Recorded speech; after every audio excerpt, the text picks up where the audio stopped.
याद करिए ना, मोहम्मदाबाद के नवाब की पूरी प्रॉपर्टी को बचाने के लिए कांग्रेसियों ने एड़ी चोटी लगा ली, एड़ी चोटी लगा ली कि किसी प्रकार से वह प्रॉपर्टी बचे, जबकि मुस्लिम लीग का ट्रेजरर था वो व्यक्ति।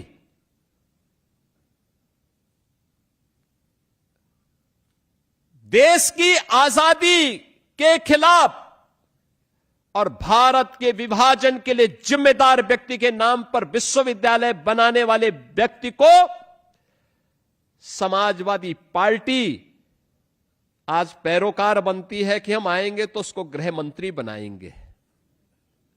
यानी ये तो जानते हैं कि उसको नहीं आना है, लेकिन इनका शर्मनाक, इनके सोच को देखो। यानी ये फिर दंगा करवाना चाहते हैं। बेटी के लिए इनका किस प्रकार का व्यवहार रहता है, कैसे मुजफ्फरनगर और सहारनपुर के दंगाइयों को लाकर के तत्कालीन सीएम के आवास में लाकर के उन्हें सम्मानित किया जाता है, और ऐसे व्यक्ति के समर्थन में लोग इस प्रकार की दलीलें देते हैं। बहनों और भाइयों, ये सभी घटनाएं केवल हंसने के लिए नहीं, मनोरंजन के लिए नहीं, हम सब के लिए एक सबक भी होती हैं। वर्तमान पीढ़ी को और आने वाले भविष्य को समझाने का भी एक माध्यम होती है। सही तरीके से उन तक ये बात पहुंचाने का तरीका भी हमें भी अपनाना पड़ेगा। अगर हमारा दुश्मन और हमारा देश का विरोधी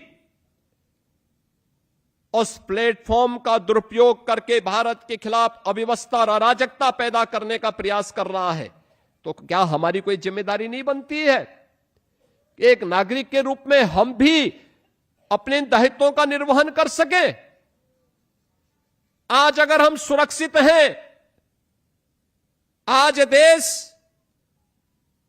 अगर सुरक्षित है और एक भारत श्रेष्ठ भारत के भाव के साथ आगे बढ़ रहा है, दुनिया की सबसे तेज गति से बढ़ने वाली अर्थव्यवस्था के रूप में आगे बढ़ रहा है, तो क्या हमारा दायित्व नहीं बनता है कि हम वर्तमान की इन चुनौतियों के सामने,